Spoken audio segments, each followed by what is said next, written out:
Rites of Ascension. By C.V. Brawny. Chapter 13. The Trials of Heart and Stone. Twilight stumbled forward a bit from the teleportation shock. This transition hadn't been quite as smooth as Luna's normal work. When she recovered, she found herself with Luna in the middle of a rather idyllic prairie. Tall green grasses covered its small hills and extended out for miles on end, with mountains she couldn't recognize barely visible in the far distance.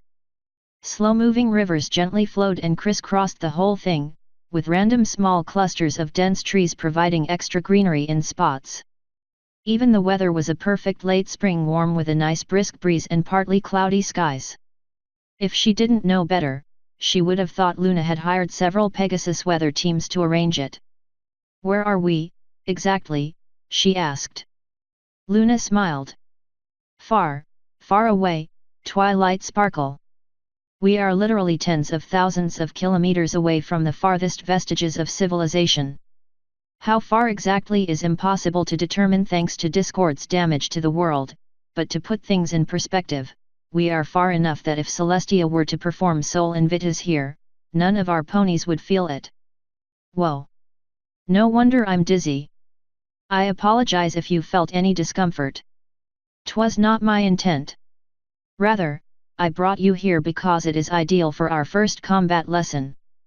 For today, we will be focusing on the basics, which means we should keep matters simple. No complicated use of cover or fighting in close quarters. That the weather is pleasant is just a bonus." Twilight stood and walked a few steps up to the top of the nearby hill. "Well, at least it's a nice bonus. I have to say, this place is something else. What other places do you and Celestia have tucked away in your teleportation spells?" Luna laughed and covered her mouth with her silver-clad hoof.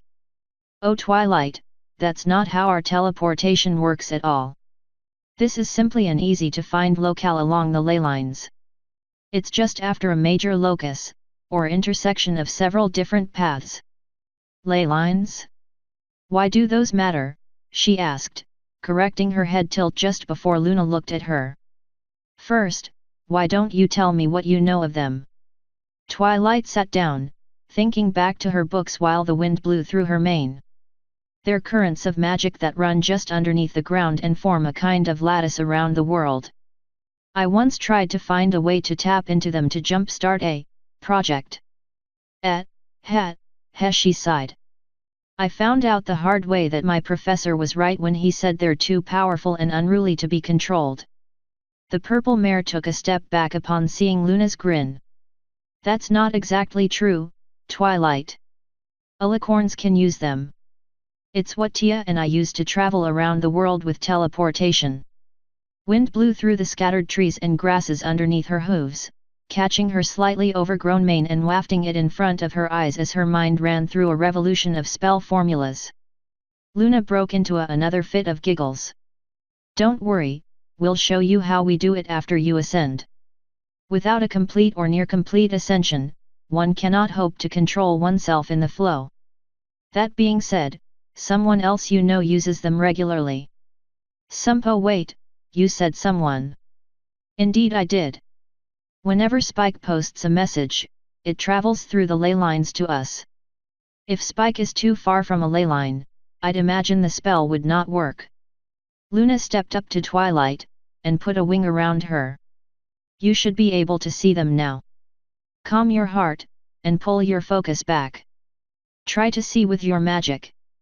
Focus with your eyes, but think about your horn." She closed her eyes, taking in a deep breath and holding it. There was a bright flash of light as her vision shifted, allowing her sight of that magical plane of reality that overlays the waking world. "Over there, about a kilometer away. It's like a river.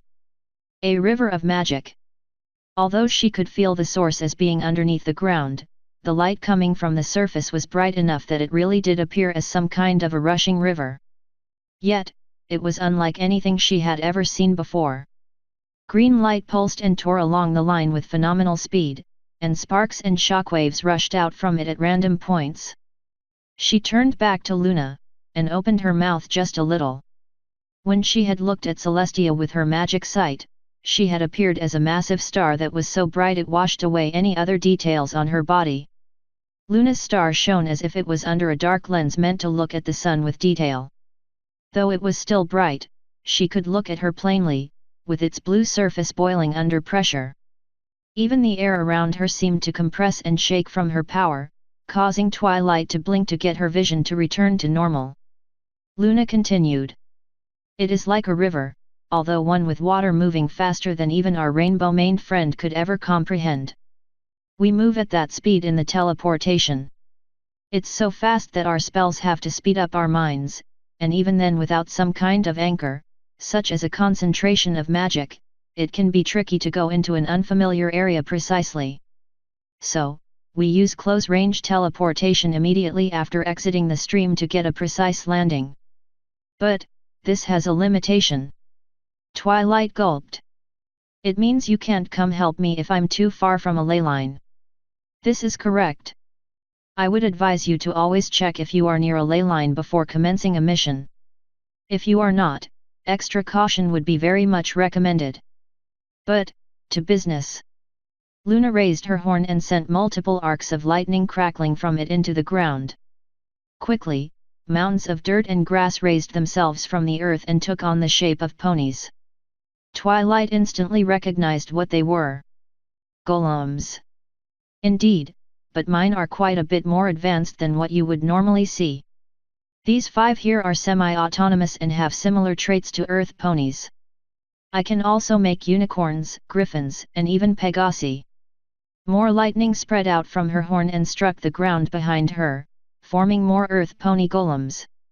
They were remarkably detailed for being made out of dirt and grass, with individual features being easily distinguishable.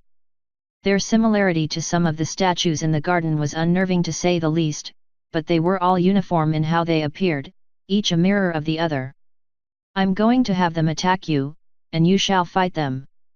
They'll be slow at first, but will get smarter and faster as you improve. That's it. That's it. But remember, they have many of the same abilities as earth ponies. Do you know what that means? Twilight nodded. They're stronger than me and can take more damage than me, and telekinesis probably won't work, and their hits might crack any shields I put up, she replied. But they should have all the same vulnerabilities as golems made of dirt. Good. Now, fight. The small army of golems began a slow march toward her. Twilight started backing away, charging a spell. It took several seconds to fully complete, which was longer than she would have liked. The golems, meanwhile, jumped into a full run, roaring and spitting gravel, moving ever closer together. Perfect. She grinned as her horn fired a mass of purple and blue magic dead in the center of the golems, triggering the spell. An eruption of water jets splashed up from the ground, slicing many of the golems into pieces and dissolving even more. Sender's shower, Luna chuckled. Not bad. How about this? Lightning struck where her spell had felled her foes, and more golems rose from the ground. These, however, were made of solid granite. Hey! Twilight yelled at Luna. Luna took to the air, laughing. Our enemies will not give you quarter, Twilight Sparkle, so do not expect such from me. Crap! She broke into a gallop to get some distance. I'd advise not turning your back. Luna's voice rang out. Pain lanced through Twilight's side as airborne stone hooves crashed into her and knocked her over.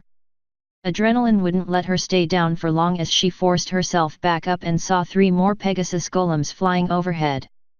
Eeb! Lightning cracked from the golem's wing, blasting the ground next to her and leaving a black scorch mark on the grass. Of course they shoot lightning. All military Pegasi can shoot lightning. Why wouldn't she know how to do that? Damn it, quit talking to yourself, filly, and run. Twilight pushed herself even harder, running down into the valley. Pegasi are resistant to blunt impacts, but I bet these golems can't hold themselves together that easily. If I can. Her thoughts were cut short by a shadow growing beneath her. She rolled to the side as a golem slammed into the ground, shattering on impact and showering her in a plume of rock and dirt. She picked herself back up and kept running, racing towards some tall grass and trees in the distance for cover. Another shadow appeared, and she dodged again, running clear from the plume. By the time she'd noticed that a shadow was still over her, it was too late. Rock and dust crashed into her armor like a missile, and another blow came from hitting the ground at a full gallop. The scenery rolled by like a chariot's wheel before landing yet again, sliding to a halt by the edge of the woods. Coughing, Twilight looked up to see two more Pegasi closing fast. She dropped down and covered her head, ready for the worst. It never came. Instead, a familiar yell resounded in the glade, followed by the sound of metal smashing against stone. When she opened her eyes and looked up, she saw Spike wearing a set of armor. He was also holding a halberd and standing amongst a pile of stones. "Geez, Chui. Couldn't you have held out for just a little bit longer? I just lost a bet with Rainbow." Spike reached down and held out a hand. "Spike? Who else?" The dragon turned around and helped her back up on her hooves. She stumbled, putting for more weight on him than she intended, but he held her up without so much as a grunt. "Luna teleported me here earlier and said she'd lead you to me. Didn't think I'd have to save your flank, too." Twilight pushed herself up, wincing from the pain in her hind leg. You crushed the golem." Spike twirled the halberd a little. "Like I said, I'm always going to be your #1 assistant." Luna flew in for a landing next to them. "And now, he is the newest member of your guard." "What?" Luna raised an eyebrow. "I asked Applejack, but she declined, which is understandable. Given that, I feel it a natural choice." "No. No, no, no. Luna, what are you thinking? He's too young." "He's older than most military recruits," Luna deadpanned. Twilight moved in between Spike and Luna, spreading her forelegs. "No, I won't allow it. His age and ours aren't the same thing. He's a dragon." Saying someone is vulnerable because they are a dragon is a poor argument, Twilight sparkle. "He's my responsibility." A claw poked at her shoulder, and she froze, smelling sulfur. She slowly turned her head around, coming face to face with the saddest dragon she'd ever seen. The sulfur wasn't just coming from his eyes, but also as wisps of smoke from his nostrils. "So that's it," he choked. "You're sending me away?" "No." Her heart jumped into her throat. "Spike, that's not what I meant. You're way too important to me to risk losing you like this. What I'm going to be doing is dangerous. Not to mention I'm the one that's supposed to protect you. So, what, I'm just supposed to stay in the castle? Is that it?" He wiped away the tears with his arm, but more quickly took their place. She put a hoof on his shoulder, careful to choose the arm not covered in acid. "It would be much, much safer for you. But you can still stay in Ponyville. The library is going to need a full-time librarian after all, and you know the job." He practically punched her foreleg off of him, and Twilight jumped back a little from the force. "That hurt. You just don't get it, do you?" Each strained huff of his lungs caused his nose to release more and more smoke. "All these years and you don't get it? All my life, Twilight. You've been there with me all my life. But ever since I found out how long dragons live, I've known that I'm going to outlive you by thousands of years." "Thousands of years, Twilight? Maybe tens of thousands. I thought I'd have to miss you that long. And now you're saying I have to start missing you now." He was yelling enough his breath began to smoke with brimstone. She backed up not just from the smell but from being genuinely ashamed and even fearful of him. Twilight couldn't go far, though. She backed right into Luna, and looked up at her just for a second before Spike grabbed her head and pulled her back down to face him. "I finally find out that I'm not going to lose you like the rest, and now you're sending me away." She was pushing herself back hard enough that if Luna hadn't been behind her, she'd be falling over backwards. She tried to speak, but her tongue wouldn't move. Her lungs seemed to be giving her just enough air to stay alive. Staying conscious would be decided in a few minutes. Ahem. She didn't dare look away from Spike and up at Luna until he did first, and to her great relief, that's exactly what he did. She looked up a lot faster, though, desperate for advice or some pony to help her. Twilight Sparkle, may I interject? From her angle and closeness, looking up at the princess was like looking up at the night sky, as if the alicorn's face was just a fixture of it. I understand your feelings, Twilight. Truly, I do. Twilight still couldn't quite speak. She was lucky she stayed sitting up when the princess pushed her back onto her haunches. However, the diarch continued, you must understand that alicorn instincts and dragon instincts are not the same. Alicorns form looser bonds with a multitude of ponies and are driven to protect them. A core few we attach to strongly. Luna turned to the dragon, and softened her voice. Spike, whatever your species, Twilight here views you as her pony, and that means she has a powerful protective instinct towards you, even beyond what she would feel as a unicorn. That's very important for you to understand. The princess's voice got lower and stronger as she once more addressed the now blushing Twilight, gazing into her with a maternal look that rivaled Celestia. What you must understand as well, Twilight, is that dragons tend to form such bonds far more rarely, and their protective instincts could be said to be stronger still. As you have near maternal responsibility for him, we have reached this impasse. As such, I propose a temporary compromise. Twilight wanted to object. Her instincts screamed for it. There was no way she wanted to ever risk her little Spike getting hurt. At the same time, her heart wouldn't let her. She could see Spike crying, he was already being hurt. So, she merely listened. Here is my idea.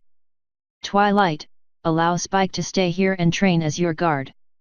While I cannot promise that he will be left unscathed by it, he will survive and be stronger for it. If, at the end of the training, you feel he has not progressed enough to be at your side, he will agree to stand down. If, however, his skills become sharp enough to serve as a guard, you will allow him to accompany you. She stood up in a jolt, but found a silver hoof covering her mouth. This does not mean we have to put him in a traditional guard role.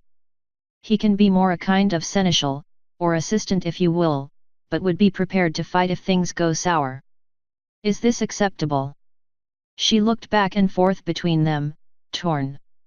On the one hoof, Luna's proposal was considerably more reasonable than the alternative. On the other, he'd still be in danger. While she was looking at Spike, a large muzzle dropped down by her ear. A word of warning, Twilight, the princess whispered. Dragons can carry grudges for an extremely long time. Griffinic Ares are forgiving compared to them. Years flashed before her as she imagined countless lifetimes of a friend lost and hurt. The tears, the sadness, the unrivaled weight of regret. Yet it was nothing compared to the pain of the pleading eye before her. All right, she whispered, throat as dry and rough as sun-baked sand. We'll give it a try. Spike leaped up to her and wrapped her in a hug, and she couldn't help but return it. It seemed fate would have them sticking together for quite some time. She sighed and gave him a nuzzle, just before a burning sensation from a dragon tear seared itself into her foreleg. Gah! Ow! Ow ow ow ow ow!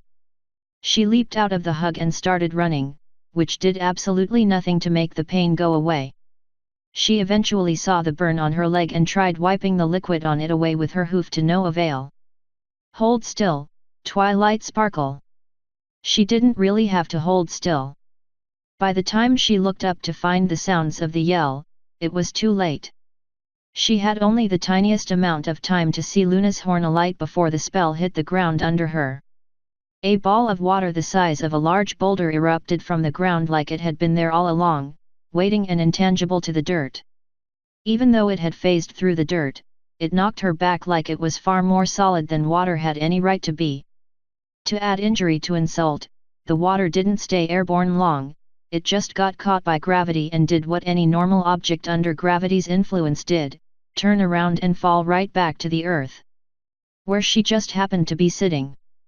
She coughed and heaved and spewed, forcefully pushing the water out of her lungs. The dirt under her had already become mud from soaking in the deluge. "Are you all right, Twilight?" She used a hoof to wipe water from her eyes while still coughing. Spike was running down the hill with Luna gliding above. "Ugh!" Twilight coughed a few more times, then shook to get the water off of her. "Geez! When did your tears get this concentrated?" "Thanks for the wash, Luna, but did you really have to go that far?" It was always a little strange to see the Princess of the Night giggle, but that she did. "It's quite all right, Twilight.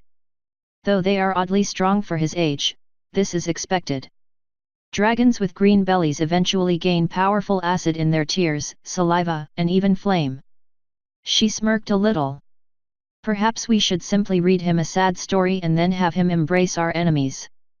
"Grey. It still burns." She kept wiping, but it wasn't helping.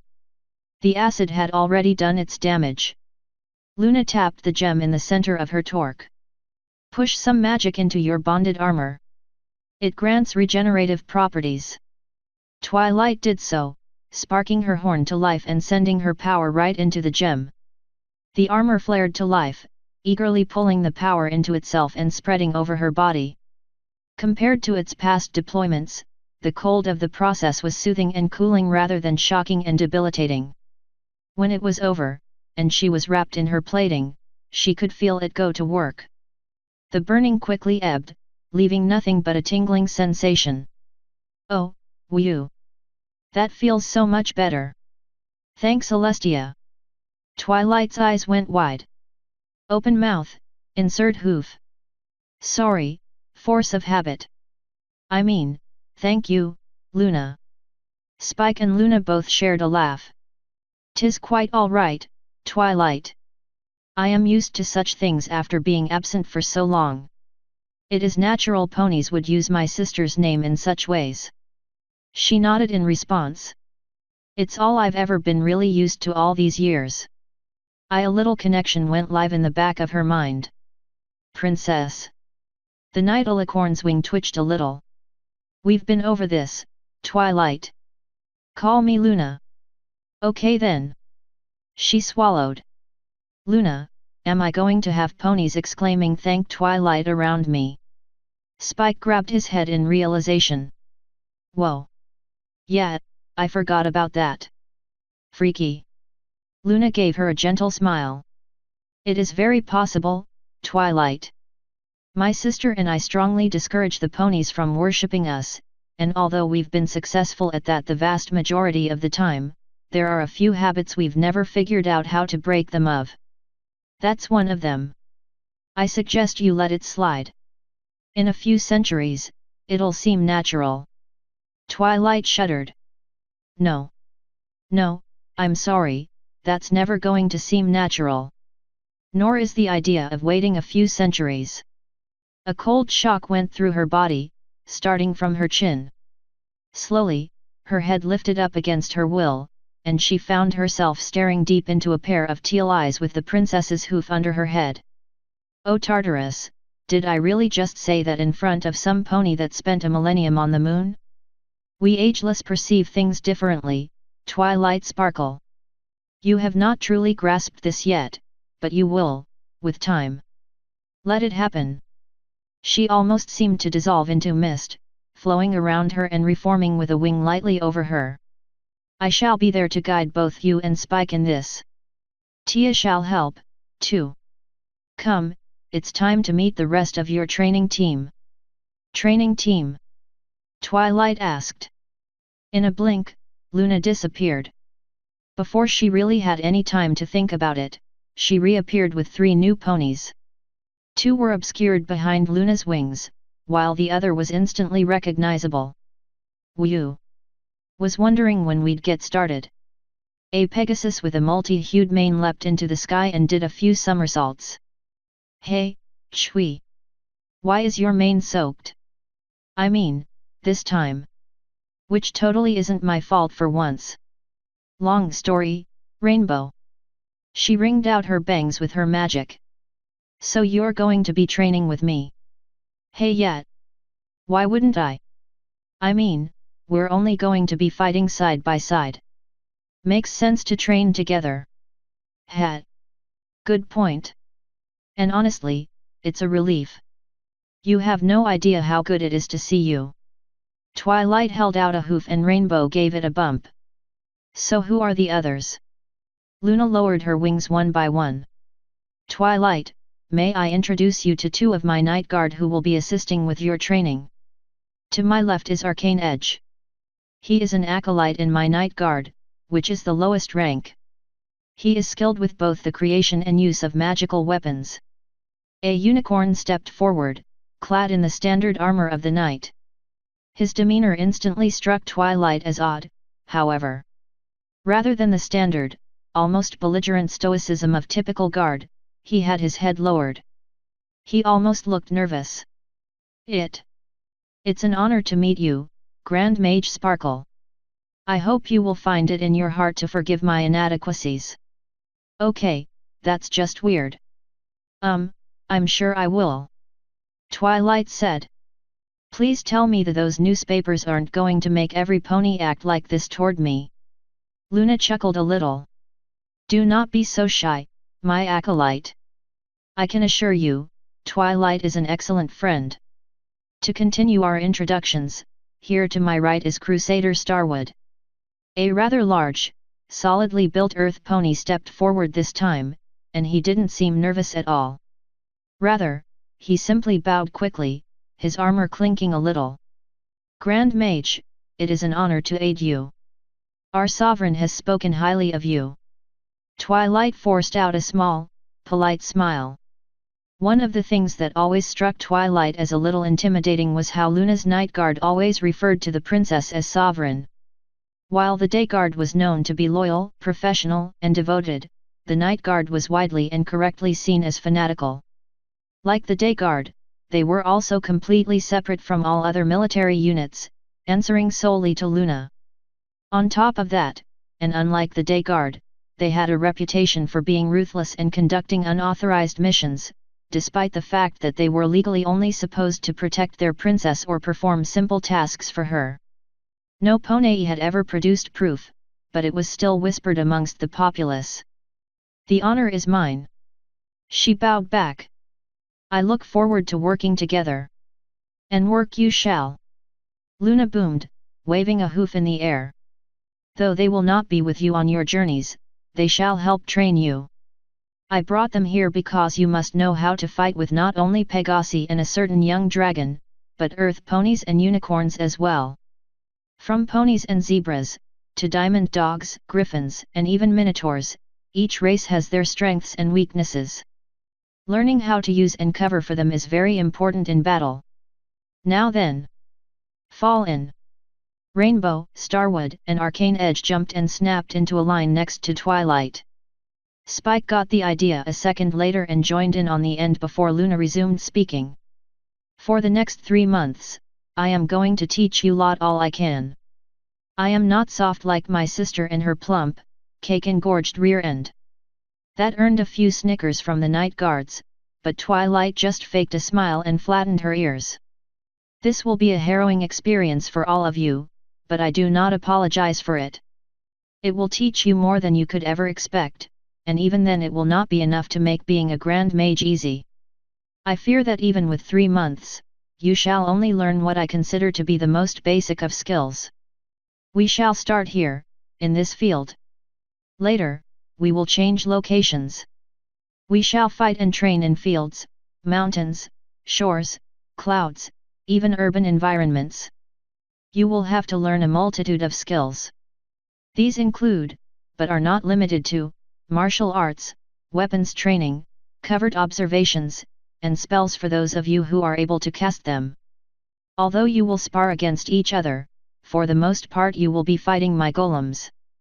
However, lightning arced and cracked from her horn, striking the ground and forging it into a golem.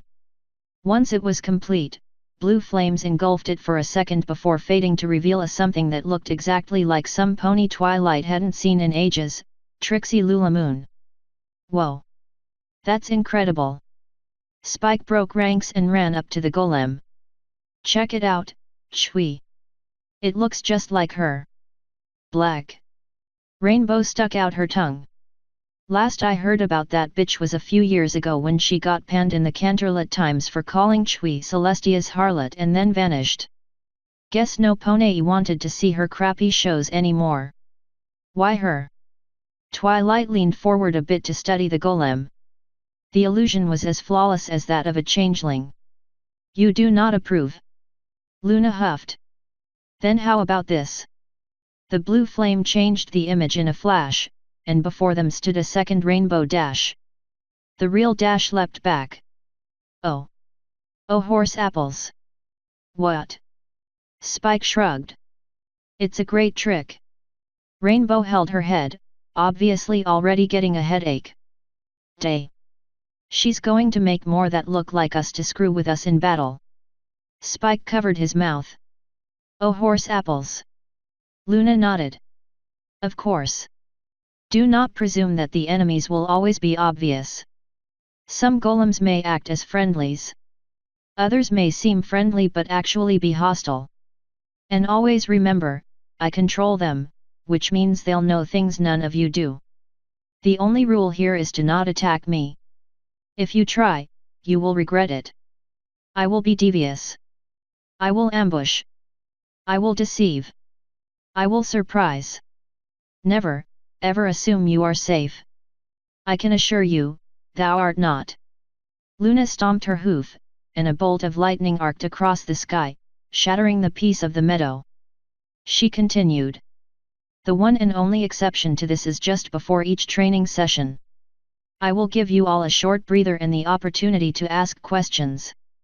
I will accept any relevant questions, and I encourage you to ask them, even if you are embarrassed for their simplicity. There is no shame in not knowing, there is only shame in remaining willfully ignorant. In addition, although I have higher standards for my night guard, she shot a look at the two stallions. You may ask questions as well. Spike raised his hand. The princess strode to him. Yes, Spike. Can I ask a question now? Luna smiled, becoming a bit more friendly looking. Of course. What do you wish to know? Well, he said, rocking back and forth on his feet. Twilight's always had really good telekinesis, but I heard from a guard it's not good to use that in battle. Why? One of the night guards laughed a bit, his bass voice reverberating into the ground. Luna patted him on the head. A very basic question, but I will be glad to oblige as this is all new to you. Although, perhaps we should have our Grand Mage answer instead. Twilight stepped forward, starting to pace. I can do that. Well, for one thing, anti-telekinesis spells are pretty easy to enchant into things. It's been in military armor forever, and police uniforms usually have them, too. Also, a lot of ponies put security spells on their personal weapons that'll shock unauthorized ponies if they try to pick them up, whether it's by magic, hoof, or mouth. I'd imagine our enemies will have all these things as well. Luna clapped her hooves together. Truth. But, there are more reasons. Keep going. Twilight continued. Earth pony magic is very good at breaking telekinetic fields, too. Levitating Pinkie Pie when she's on her way to a party or something is basically impossible. Pegasi can be hard to catch in a field when they're moving. Oh, and it's easy for a unicorn to keep a TK field off of their body, and can sometimes disrupt another unicorn's TK field around unenchanted objects. Luna waved a hoof at Arcane Edge. For instance, observe. Her horn lit with magic, and a field first surrounded the two night guards' armor, and then the ponies themselves, lifting them up. I can disable their armor's security, but that's because I know the spell's code, which is sort of spell that acts as a key. Now, if you two would be so kind as to demonstrate. Starwood twisted and bucked around, quickly shattering the field and dropping back down to the ground. Arcane took even less time, dissolving the field with his own in an instant. See? Luna asked.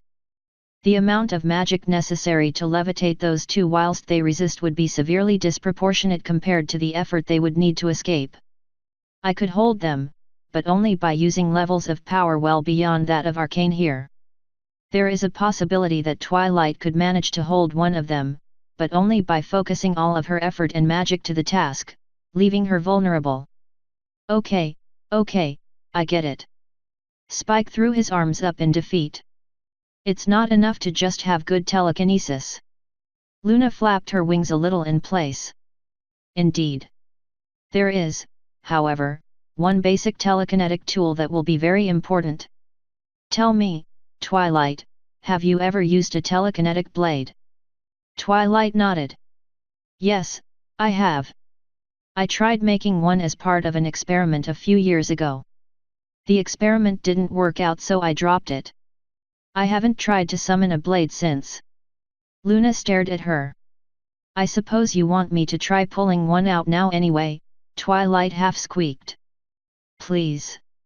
Luna signaled with her hoof to have the other ponies move away a little, giving her room. All right, here goes nothing. Twilight summoned her magic and funneled it into the blade shape, casting the spells to hold it together. It wasn't an especially difficult process, but like anything, one could become rusty without practice. Still, it seemed to work. A thin purple beam of light formed in front of her, slowly seething power while white-hot sparks dripped down from it. Whoa! Rainbow trotted up and looked closely at it, the hairs on her nose almost close enough to get trimmed. No wonder they put inhibitor rings on unicorns under arrest. As long as they can access their magic, any pony with a horn can be dangerous, even if they're otherwise tied up. Twilight stood up, and started another back-and-forth lecture pacing. Telekinetic blades are basically telekinetic energy suspended in a beam that can cut things if it's thin enough, or bludgeon if it's not. I've heard that the military teaches unicorns to use them only as a last resort since they can't usually stand up to enchanted weapons. Some of them can do more than cut, though. Rarities, for instance, can freeze things as well as cut. Very good, Twilight, but I want you to practice at this more. You have to be able to draw it out much faster. Any more than half a second and you'll put yourself in grave. Luna stopped talking as Twilight's blade crackled and popped loudly, like a firework with too much powder, calling the entire group's undivided attention with crackling electricity. White, sparking arcs of power jumped across the purple blade in an excited dance. Every pony, get down. She didn't have time to. No pony did. The blade detonated right in front of them, sending Twilight flying back. She could tell she was still moving, but couldn't hear from her ears ringing.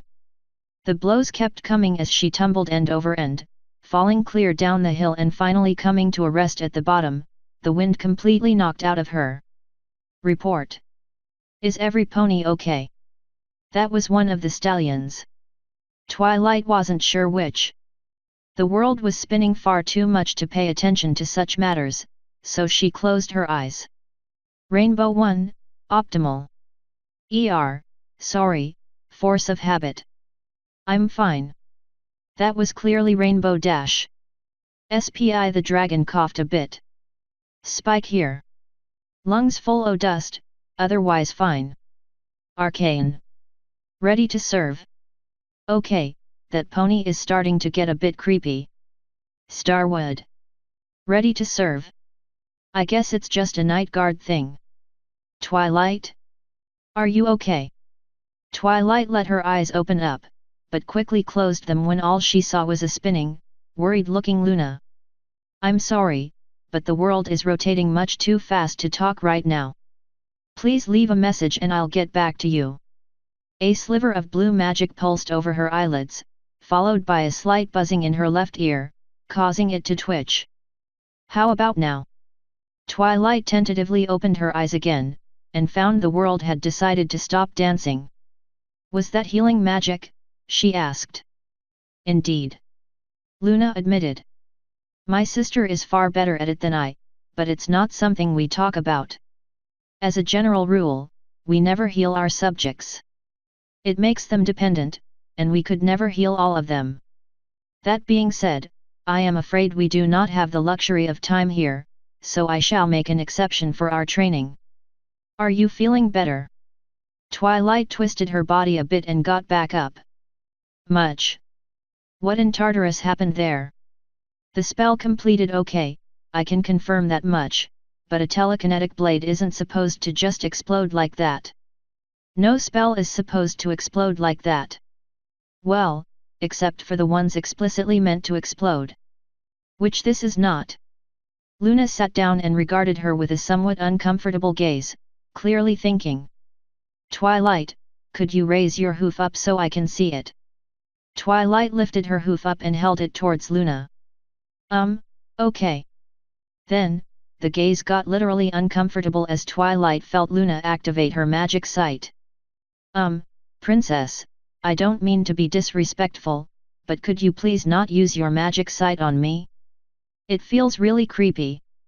The sensation went away, but now she had a rather stunned-looking princess to deal with. Wait a minute. Twilight, are you telling me you can feel it? Feel what? Spike asked, the first of the group reconverging around her. Celestia said it's an ability alicorns have. It's like we can switch between normal vision and, well, something else. We still see everything you do, but we can also see magic. Not just the glow from our horns, either. I still don't have it completely under control. Sometimes it works, sometimes it doesn't, sometimes it just happens on its own.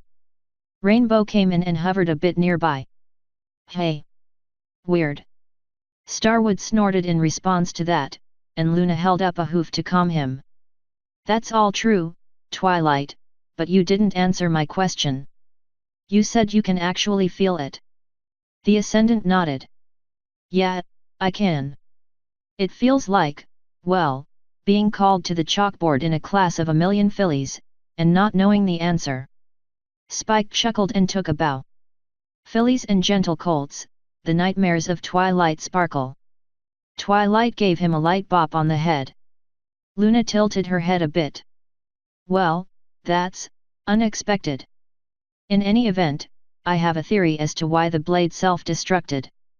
Can you use the sight on your hoof? I think so. She stared at her hoof and pulled back on her sight, trying to see its magic, but only got some eye strain. Or maybe not. Hold on. She put her head next to the hoof and strained a bit more. It's fine if you can't control it completely yet, Luna interrupted. What I'm looking at are your body's ley lines. Your unicorn and Pegasus ley lines seem fine, but your earth pony ley lines are twisted and diverted. A few have even collapsed here, near your hoof. Collapsed. Twilight jerked her hoof away and started looking at it fruitlessly. Is it okay? Am I okay? Well, you are alive. Twilight, Rainbow, and Spike all just looked at her. Luna shrugged. It appears to be similar to the effect of a horn blowout, albeit more severe. But I've never heard of an earth pony doing such a thing to themselves. They always tire physically before magically. I think that you shall heal, in time. Until then, your earth pony magic may be unstable or unreliable. In fact, the princess started examining Twilight even more, moving her gaze from right to left and back and forth over her body again and again. All the while, the subject of the examination twisted and squirmed under the magical prodding. Ah, yes, that would explain it. Twilight twisted her body a bit to escape the feeling, but it didn't help. Explain what? Luna placed her hoof on Twilight and traced it down from her horn to her hoof. I think, when you performed that spell through your hooves, you forced unicorn magic down through your earth pony ley lines. This allowed the spell to work, but damaged them in the process. You now have small amounts of earth pony magic leaking into your unicorn ley lines, which may destabilize certain types of spells, particularly ones which require large amounts of telekinesis. I'd avoid lifting large objects until you heal. Twilight sighed and let herself flop down onto the ground. Great. Today's just been setback after setback. Luna continued, your own rapid growth should force things back to normal eventually. Give it time, Twilight sparkle. In the meantime, dispel and refresh your telekinetic blade every so often during a fight. That should stave off detonation. Twilight cringed a bit.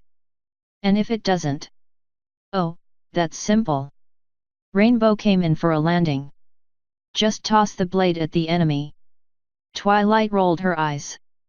Twice. That's not a solution, Rainbow. Actually, that's exactly what I was going to suggest, Twilight, Luna deadpanned. Twilight just stared at her, eye twitching. What? Luna shrugged. I think it's a fairly effective solution. Although, we should get you a better weapon as well. Arcane, do you think you could find a cord weapon for our Grand Mage?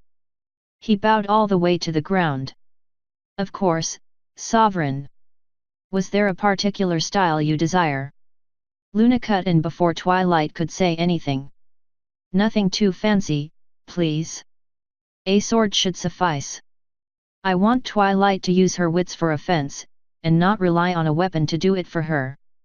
Is that why I only have a bonded artifact for armor, and not a sword? The Grand Mage asked. Whoa. Time out, wait a minute, hold the airship. Rainbow leaped into the air in a somersault. Are you telling me that Twilight's torque is bonded armor? Wait a minute yourself. You know about them. She pointed a purple, accusatory hoof in the Pegasus direction. They were in the Trial of Veritas. Only the second best book ever. Twilight snorted. Pfft. Nowhere near as good as Jean A. Rainbow blur zoomed in and Rainbow's head was suddenly invading her personal space. You. Take. That. Back. Girls. The two jumped back and apart at Luna's thunderous interruption. Luna sighed and her wings drooped. To answer your question, yes, Twilight, that is one reason we haven't made a bonded blade for you. There is another reason, however. The gems needed are so rare and high quality that no new ones have been found in nearly 20 years.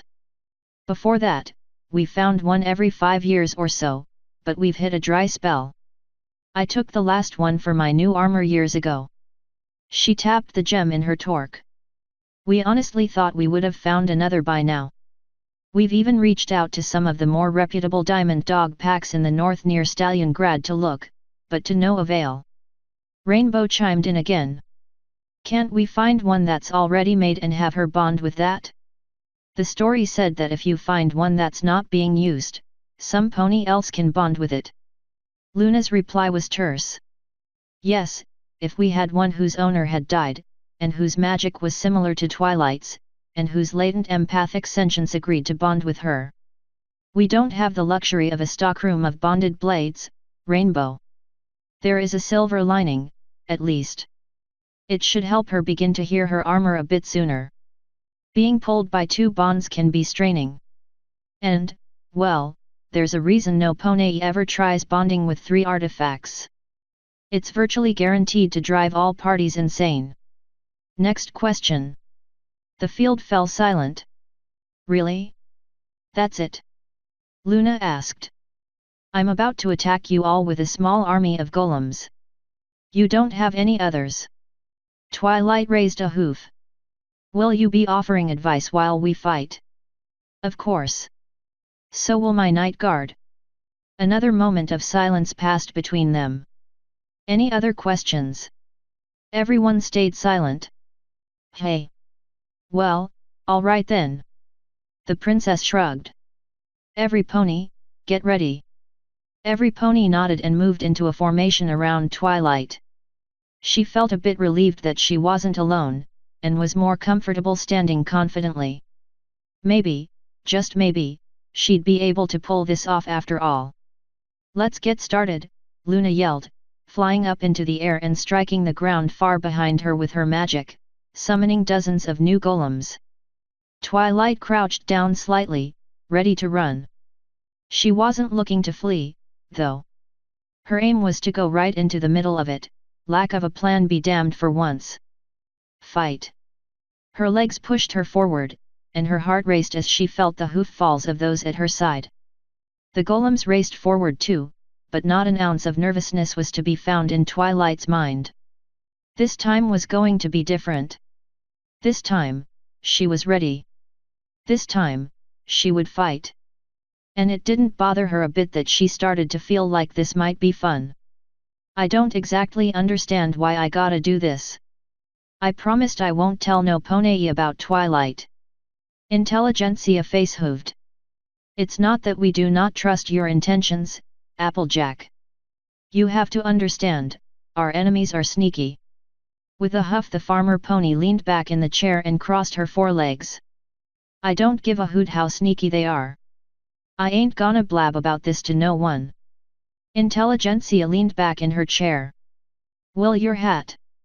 My hat? Applejack blinked and pointed an accusatory hoof at her. Now you're just talkin' crazy. Hardly.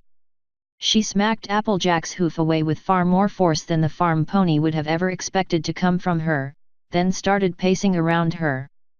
You, Applejack, are honest to a fault. Even your body is honest. In the short time I've known you, I've detected and catalogued 18 different body movements you repeat when put in particular situations. From crossing your forelegs, to tipping your hat, you are an open book. All I would need to do to get all the intel I need from you is put a few agents near you and have them say a few key phrases in earshot. Your reactions would give me all I need. Applejack choked a little as magic pulled her right in front of the unicorn's face. If you do not get these under control, you could wind up killing Twilight just as if you'd shouted it from the mountaintops. Intelligentsia pushed her away, and a desperate grab for the table was the only thing stopped her from falling over. The other bearers I'm not worried about. Fluttershy is timid no matter what, Rarity is already known for her amateur acting, and Pinkie can't act against her own promises. Lastly, Rainbow Dash has security clearance and is already in the guard, and will be with Twilight for the duration of her ascension. Since you will not be with them to have some pony to keep you quiet, we need to erase your body's tells, and more importantly, give you control over them. Should you find yourself in a suspicious situation, with an awful lot of luck, you can even use these tells to misinform them. Tells? What in the hay are you talkin' bout? Dawning realization struck her like a blacksmith's hammer on an anvil. Wait. Are you tellin' me, that I'd be able to fool these creeps by, like, a twitch of my hoof? Like some ponies do when they're playin' poker? If I do this training, would I be able to beat Rainbow Dash? Intelligentsia rolled her eyes. Though oversimplified, yes, the connection is valid. This could be used at a card game. Although I am dismayed at your lack of concert yet, whatever. Applejack pushed her back down into her seat with a wild grin. Get to the part where I learn how to win back every bit that Pegasus has ever taken from me. Author's note. Whew. Sorry this one took a little longer than expected, folks. Lots of editing had to be done in this one. I hope this helps answers some questions about the world, too. Starting this chapter, Stephen has been added to the editing team. Welcome, Stephen. Next chapter will hopefully be out in a couple weeks. Poniriemo was a modest success. I didn't complete the 50k, but I have pulled 38k so far. I hope to hit 40k this weekend. Not as good as I hoped, but not as bad as I'd feared. 50k per month is just a burnout pace for me, to be honest. 40k was more doable. 20k 30k per month in the future would be more likely, though. December, though, is going to be focused more on editing than writing, so the count will be a little lower. Since I have such an enormous backlog, this shouldn't prevent new chapters from being released. January will also be light on writing since I'll be returning to the US for a couple weeks. While I'm there I'm going to be extremely busy doing things related to my health and moving to Canada. February and beyond will be more normal. I hope to maintain a pace of 20-30k per month starting then. Work continues on the side stories but I have to keep going for a while on DIB before I can release another chapter. The other side stories are harder, but still on my mind. I am working on them. Hope you guys have a great Thanksgiving. Minor edits done on September 9, 14. End author's note.